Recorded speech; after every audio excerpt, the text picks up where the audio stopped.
एक बार पुराने टाइम की बात है, पौड़ी जाया करते बालक। तो एक छोरा पौड़ी जा रहा, छोरी पौड़ी जा रही, छोरी की रोटी न जा रही, छोरी की रोटी चली गई। तो मैं छोरी तो भाई रोटी खाने लगी। जब छोरा बोला बोला आधी रोटी दे दे, नाच ली। वो छोरा ने बोला इसी चीज दिखा दूंगा, तो मैं कद ही देखी होगी।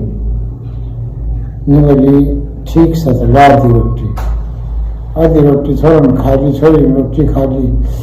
खाए पाछो छोरी बोली दिखाइए, छोरा ने बोला था भी दिखा दिया। अभी मजा आएगा ना भिड़ो। और छोरी ने बोली घना बताऊंगा,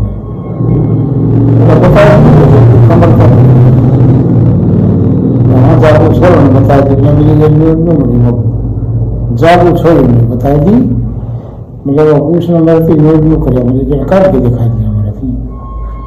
तो छोरी आया, छोरा बोला हाँ आ गया।